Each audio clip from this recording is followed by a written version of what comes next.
الحمدللہ رب العالمین، صلاۃ والسلام علی رسولہ النبی الکریم وعلی آلہ واصحابہ اجمعین۔ الحمدللہ الحمدللہ الذی ہدانا لہذا وما كنا لنهتدی لولا ان ہدانا اللہ۔ رب اشرح لی صدری ویسر لی امری واحلل عقدۃ من لسانی یفقہوا قولی، آمین یا رب العالمین۔ کل ہم نے آیت نمبر 39، 40، 41 اور 42 چار آیتیں کی تھیں۔ سب سے پہلے میں انہی آیت کو ریوائز کروں گا بذریعہ سوال و جواب۔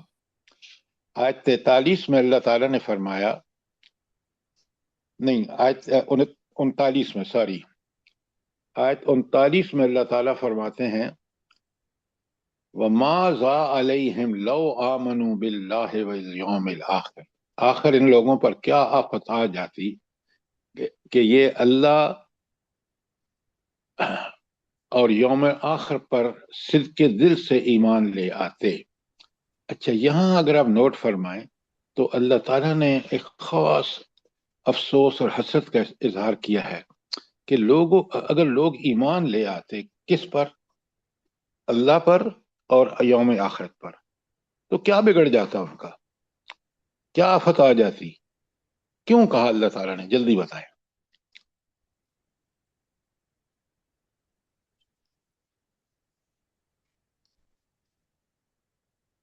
جلدی کریں۔ وہ اپنی مخلوق کی بھلائی چاہتے ہیں۔ تو بھلائی کس میں ہے؟ اللہ تو بھلائی چاہتا ہے۔ اللہ نے اس کو دنیا میں امتحان رکھا، اس کو ساری صلاحیتیں، ذرائع، وسائل دے دیے جو اس امتحان میں پاس ہونے کے لیے ضروری تھے۔ تو یہاں دیکھیں نا، آیت کے اندر رہ کر مجھے بتائیں کہ اللہ تعالیٰ کیوں اس پر افسوس کر رہے ہیں کہ کاش یہ لوگ ایمان لاتے دو چیزوں پر، ایک اللہ پر اور ایک آخرت پر۔ آخرت پر علم ہوتا تو وہ اپنے اعمال کو درست کرتے اور جنت پاتے، مگر انہوں نے اگر ایمان نہیں لائے اور آخرت پہ یقین نہیں کیا تو پھر اللہ تعالیٰ پھر ان کو سزا دینے والا ہے۔ آپ کا جواب ادھورا ہے اور انکمپلیٹ ہے۔ دیکھیں، بڑے غور سے سنا کریں اور ان کو سمجھا کریں۔ دو چیزوں پر اللہ تعالیٰ افسوس کرے، ایک اللہ پر ایمان لانے کا اور دوسرا آخرت پر۔ اگر وہ اللہ کو حاکم سمجھتے، کیونکہ اللہ حاکم ہے نا، تو یہ کام نہ کرتے اور اللہ کو حاکم مان کر نیکیاں کرتے تو جنت میں جاتے۔ توحید یہ ہے کہ اللہ کو حاکم بھی مانو، رب بھی نہ مانو کہ صرف اس نے میرے لیے سب کچھ پرورش کا بندوبست کر دیا۔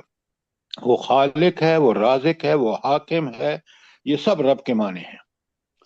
تو پہلی بات کہ جب اللہ پر یقین ہے کہ وہ حاکم ہے، پھر اس کی خلاف ورزی کروں گا تو جنت میں جاؤں گا، جہنم میں جاؤں گا، اور اس کے حکم مانوں گا تو جنت میں جاؤں گا۔ تو پہلے تو ایمان کا اس کو یہ فائدہ ہوتا کہ آخرت میں جنت اور جہنم ملتی۔ دوسرا، اس کو ایمان کا یہ فائدہ ہوتا کہ وہ دنیا میں جب رب مان کر اللہ کو حاکم مان کر زندگی گزارتا تو دنیا میں بھی خوار نہ ہوتا۔ نمبر ایک۔ نمبر دو، بالکل دیکھیں، آخرت پر ایمان اس وقت ہوگا جب پہلے توحید کا ذکر ہے۔ کیوں؟ آخرت کیا ہے بھلا؟ جلدی بتائیں۔ جزا سزا کا دن، جہاں وہ نیکیاں اور برائیوں کی سزا کتاب کا دن۔ بس یہ اتنا سارا کافی ہے۔ آیت کے اندر رہ کے بتائیے۔ آیت کے اندر پتہ چلتا ہے کہ یوم آخرت اللہ کے حساب کا دن ہے۔ وہ بعد کی باتیں ہیں ساری، آیت کے اندر کیوں نہیں آپ سمجھتے بات کو؟ یہ کل ساری باتیں میں نے بتائی ہیں کہ آخرت پر ایمان دراصل توحید ہی کا تقاضا ہے۔ توحید نے اللہ نے فیصلہ فرما دیا کہ میں ایک دن سب لوگوں سے حساب لوں گا۔ اب جب اس حساب کا مجھے ڈر ہوتا ہے، اور وہ ابدی اور ہولناک جہنم کا عذاب جو ہے، ڈر جو ہے، وہ اللہ ہی کا ڈر ہے مجھے اس بات سے کہ دنیا میں بھی نیک کام کروں، آخرت میں جنت میں جاؤں۔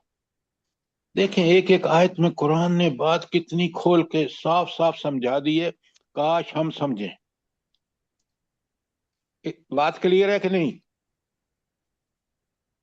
الحمدللہ، جزاک اللہ۔ اچھا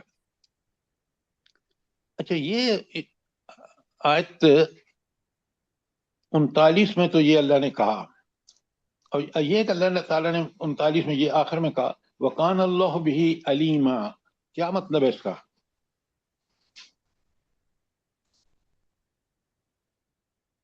اللہ کا علم ہر چیز پر ہے، اس کو پتا ہے کہ تمہارا کیا نیت ہوتی ہے اور کیا عمل کر رہے ہو۔ تمہارے تم توحید کر رہے ہو، اور تمہاری کیا تمہارے نیت ہے؟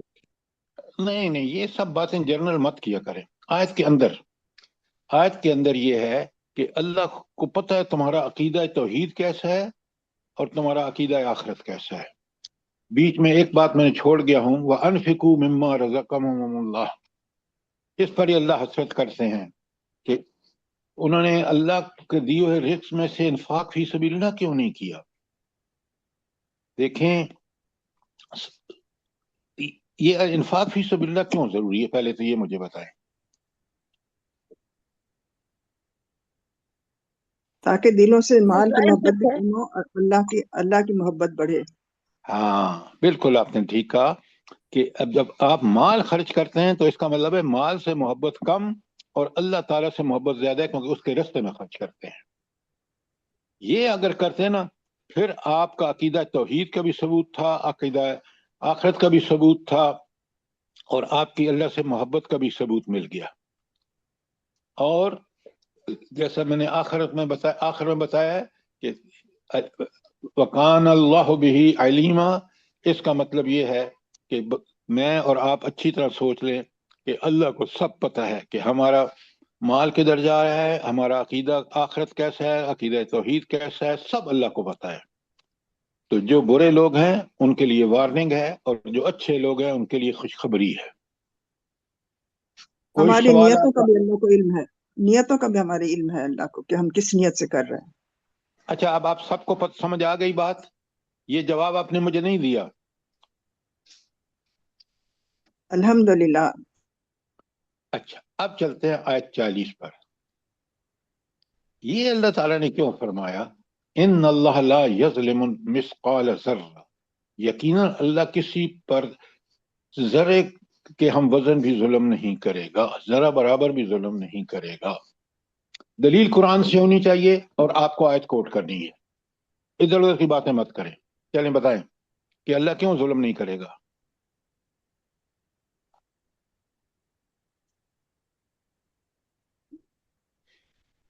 بھائی آپ روز تصویر پڑھتے ہیں، آپ میری بات سنیں، جب بولنا کہتا ہوں کہ بولتے نہیں ہیں، جب میں بولنا شروع کروں تو بات بولے، سنیں سمجھیں سوال کریں۔ اچھا اب مسئلہ یہ ہے کہ ہم روز پڑھتے ہیں سبحان اللہ، کہ اللہ میں کوئی عیب کوئی نقص نہیں ہے، ایسی ذات صرف اللہ تعالیٰ کی ہے۔ تو جب ہم یہ کہتے ہیں کہ اللہ ذرا برابر ظلم نہیں کرتا، تو ہم اصل میں اللہ سبحان اللہ اس لیے کہتے ہیں کہ اللہ ہر عیب ہر نقص سے پاک ہے، اور ظلم کیونکہ عیب اور نقص اور گناہ ہے یہ اللہ میں ہرگز نہیں۔ یہ ہے اس کا جواب۔ دیکھیں یہ دلیلیں میرے پاس ہے نا، تو میں بالکل صحیح سولانے زندگی گزار رہا ہوں اللہ کے فضل و کرم سے۔ کیوں کہ مجھے بالکل ہر بات جو قرآن نے کہی اس کی دلیل قرآن سے ہی میرے پاس ہے۔ بات سمجھ آئی کہ نہیں آئی؟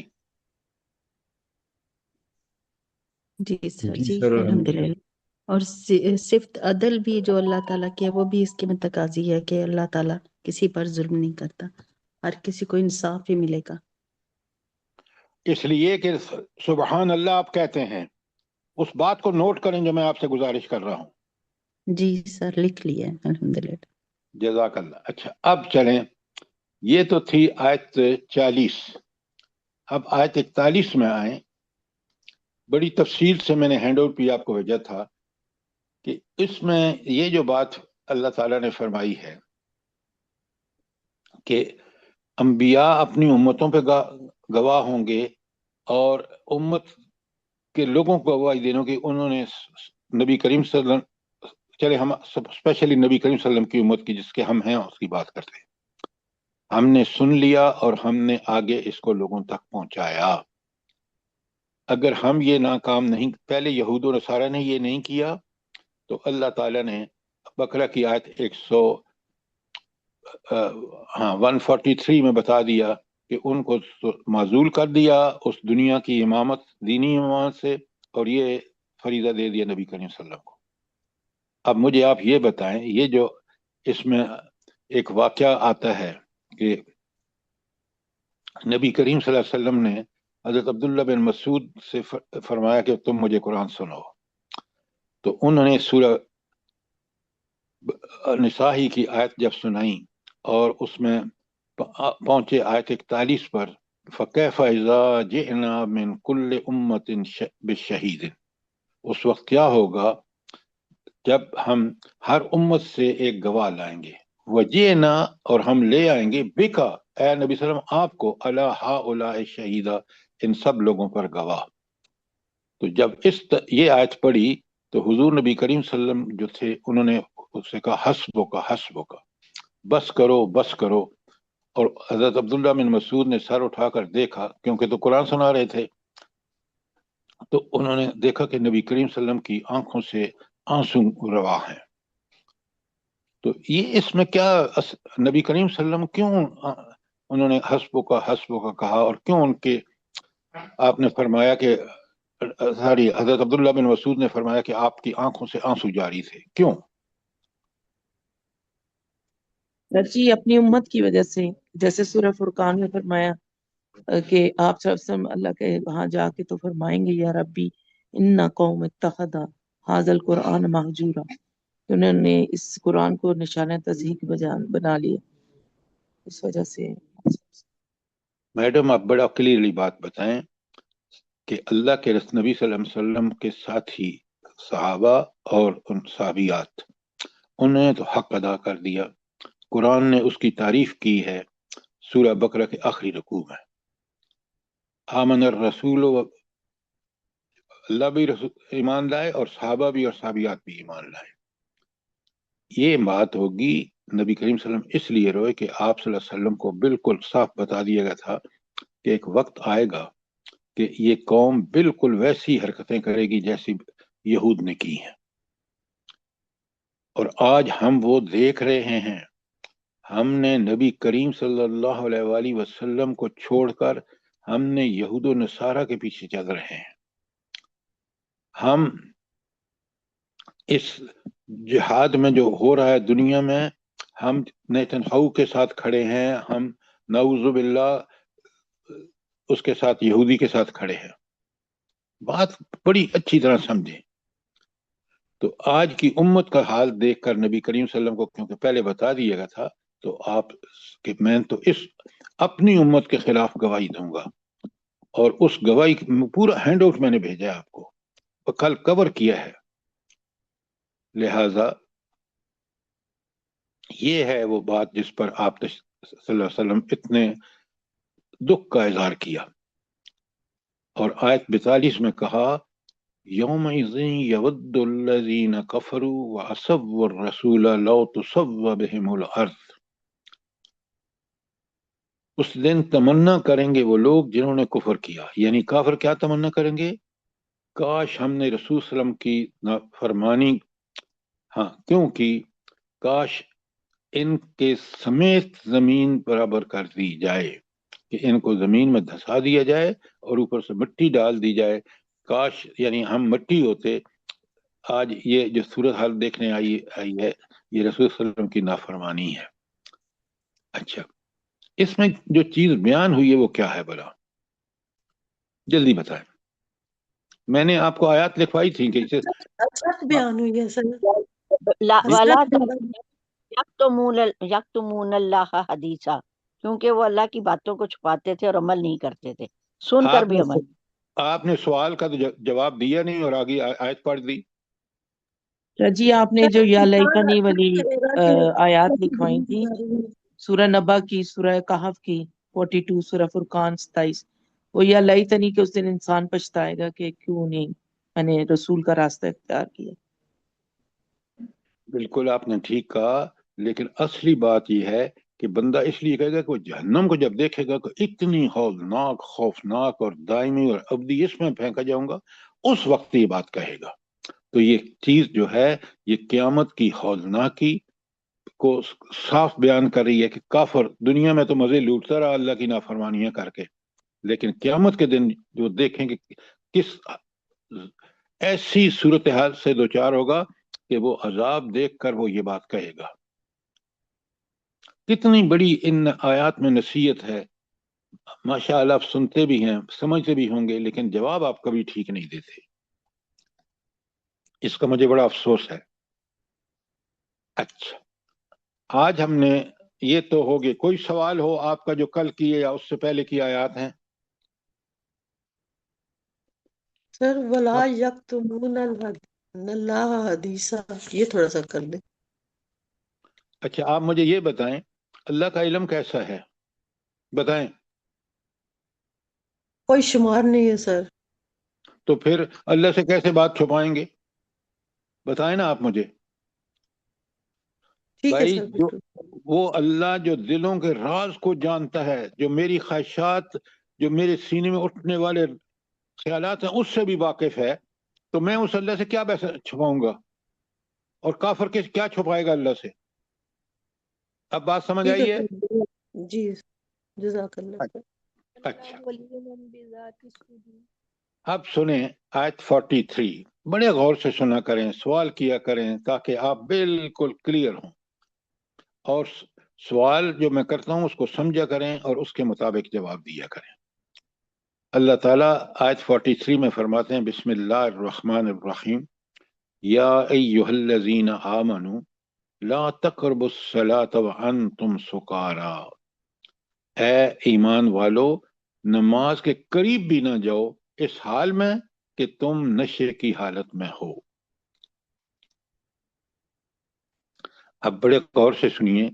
اصل میں شراب کے بڑے رسیت تھے عرب جو تھے. اب پیتے تھے، مسلمان بھی ہو گئے شروع میں تو شراب پیتے تھے. پہلا حکم جو آیا ہے نا وہ آیا ہے سورہ بقرہ میں. لکھیں شراب کا کہ کس طرح اللہ تعالیٰ نے اس ہمیشہ کے لیے شراب سے یہ دور ہو گئے. بقرہ کی 219 میں اللہ نے فرمایا کہ یہ شراب جو آپ پیتے ہیں نا اس کے کچھ فائدے بھی ہیں لیکن نقصان بہت زیادہ ہے. اچھا، فائدہ کیا تھا بلا اس وقت شراب پینے والوں کا کے لیے؟ کیا فائدہ تھا؟ کیا آپ نے جی پڑھا وہ ہے؟ وقتی طور پر شراب بیچ کر تو کچھ کمائی کر لیتے تھے اس سے. ایسا ہے کہ شراب بیچ کر نہیں، شراب جیتنے والا کیا کرتا تھا، اونٹ یا کوئی چیز ذبح کر دیتا تھا اور وہ غریبوں کو کھلاتا تھا. یہ فائدہ تھا جو ان کے نزدیک. لیکن اس کا نقصان کیا ہے سب سے بڑا؟ جلدی بتائیں. ہوش ہوش آواز آواز ختم ہو انسان جاتی ہے. پہچان کو نہیں تو رہتی آواز تھی. ختم ہو جاتے ہیں اور وہ کچھ بھی نہیں سمجھتا اور صحیح طرح پڑھتا بھی نہیں اور صحیح طرح بات سمجھتا بھی نہیں. اچھا جب برے کی پہچان ختم ہو جاتی ہے. عقل اس کی معاف ہو جاتی ہے اور وہ بالکل نشے کی حالت میں عقل سے فارغ. عقل اللہ کی سب سے بڑی نعمت ہے جو حق اور باطل کو ہم پہچانتے ہیں. لہذا سب سے بڑا نقصان شراب کا کہ عقل معاف ہو جاتی ہے. اس کو ماں بہن بیٹی میں تمیز نہیں رہتی. وہ حیوان ہے، حیوان سے بھی بدتر ہے. بات کریں تاکہ پورا کھل کے سامنے آئے کہ شراب کتنی بری چیز ہے. اچھا، پہلا حکم میں نے آپ کو بتایا کہ بقرہ کی 219 میں آیا. اس کے بعد بھی وہ پیتے رہے کیونکہ حتمی حکم نہیں تھا کہ، اور پھر یہ سب چیزیں مجھے شراب کے بارے میں، زنا کے بارے میں، اللہ تعالیٰ نے کس طرح ان برائیوں کو اس سوسائٹی سے دور کیا تاکہ ہمارے حکمرانوں کو بھی قرآن پڑھیں گے تو سمجھیں گے تو پتہ چلے گا. اچھا، اس کے بعد سر جی یہ بات سمجھ شراب پی کے وہ اونٹ کیوں ذبح کرتے تھے؟ شراب تو نشے کی حالت میں آ جاتے تھے. جوا کھیلتے تھے نا. شراب نہیں ساری جوا جب میں ساری شراب میں تو بالکل آپ نے ٹھیک کہا کہ شراب میں اصل میں اس محفل سے پہلے بھی یہ شرابی جو تھے نا بڑے بڑے لوگ تو یہ یہی حرکت کرتے تھے کہ کچھ قربانی کر دی, کچھ غریبوں کو پیسہ بانٹ دیا. تو اس لیے یہ اس کے وہاں ایک خوبی گنی جاتی تھی, اس کو قرآن نے بیان کیا, لیکن اس کے نقصانات بہت زیادہ تھے جیسا اس آیت میں کہا, اور سب سے بڑا نقصان عقل مت ماری جاتی تھی. اچھا, اب ہم آیت 43 کر رہے ہیں. دوسرا حکم آ گیا, حتمی حراب کا حکم نہیں آیا, حتمی اس کا جو شراب کا حکم آیا ہے کب آیا ہے بنا بتائیں آپ. المائدہ میں کیا 90 کون سی آیت ہے المائدہ کی؟ سر جی 90 اور 91 میں آئے. شاباش, ایکسیلنٹ شبانہ, بہت عمدہ. 90 اور اچھا, یہ سورہ مائدہ میں آیا, سورہ مائدہ میں یہ کیوں حتمی احکامات سارے سورہ مائدہ میں آئے, یہ لکھ لیں آپ اپنے پاس کہ چیزوں کی حتمی جو حلال و حرام ہونے کی شرط ہے وہ قرآن نے سورہ اس میں المائدہ میں بتائی ہے. تو شراب کی بھی فائنل صورت آ گئی ہے, جو آیت آئی ہے وہ ہے 91 سورہ مائدہ کی. اور سورہ مائدہ آپ کو پتہ ہے کہ احکامات کے حوالے سے ایک آخری صورت ہے جو آگے آئے گی.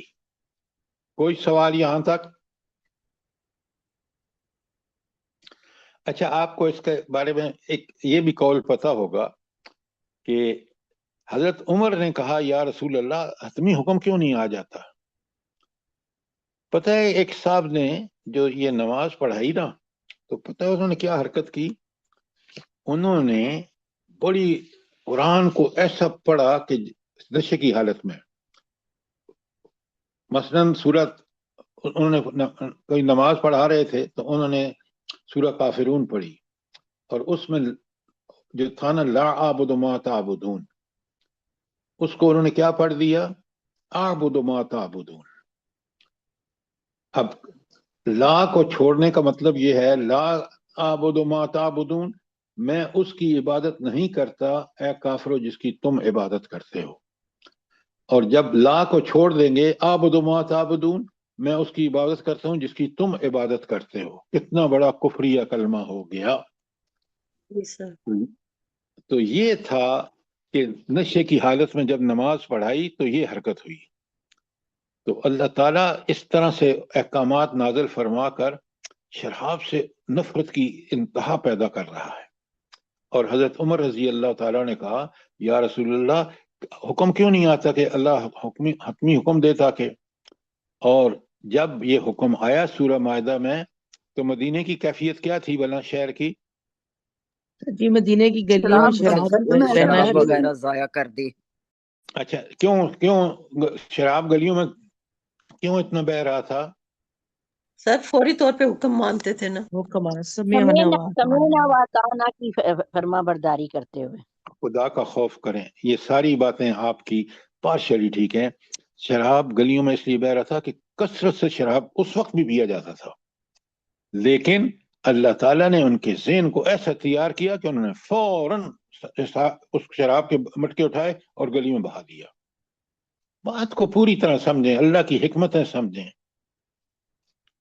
لہذا اللہ نے حکم جب دیا تو لوگوں کو پہلے تیار کیا ذہناً, اور فوراً انہوں نے شراب حرام آنے کے حکم حرام کا حکم آنے کے بعد جو ہے اس کو بالکل صاف طور پر فوراً عمل کیا.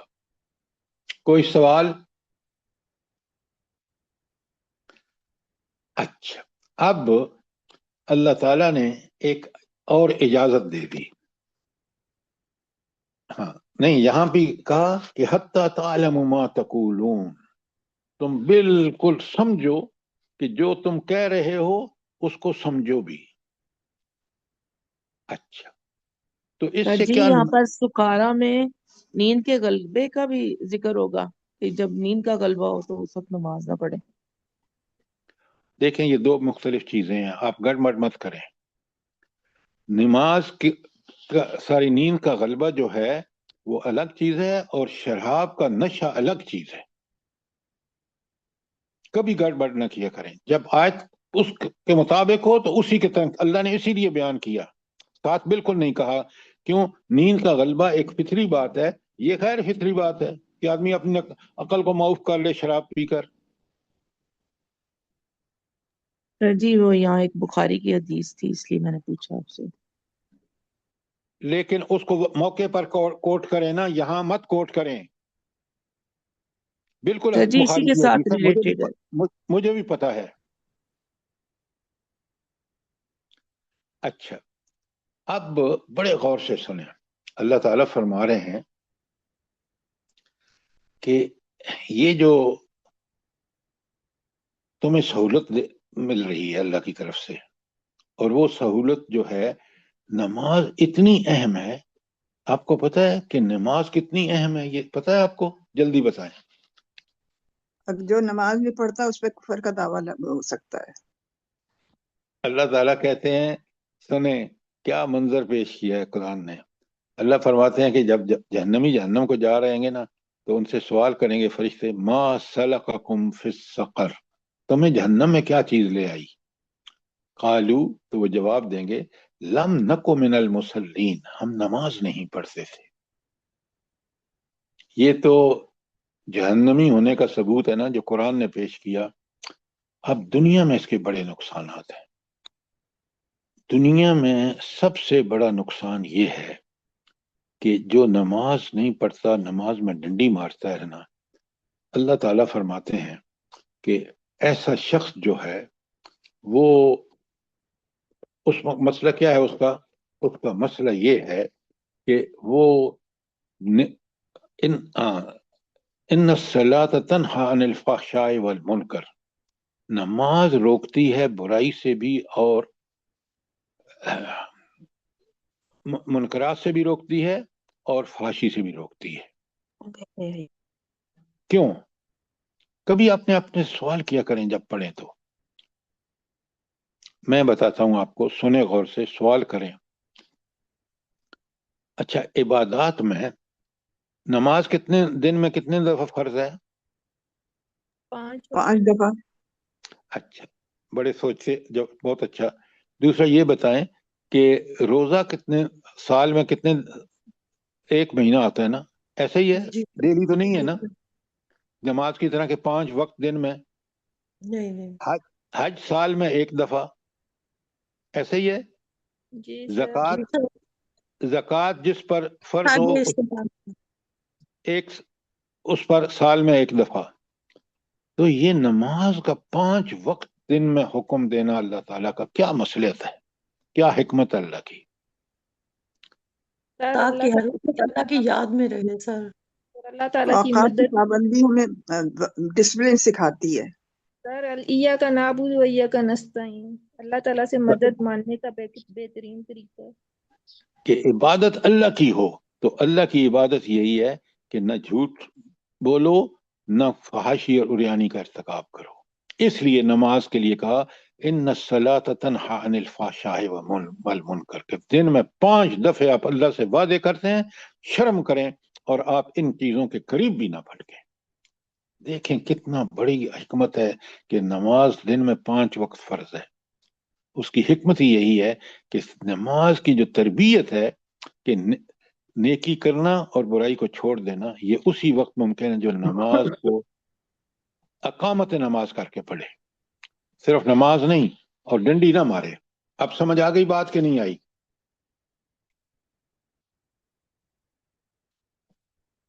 جواب اس کے دیا لیے کریں سمجھ تاکہ کے سر ایک کے سوال سمجھ ہے. کے پڑھنا بھی بہت ضروری جی ہے. فرمائیں.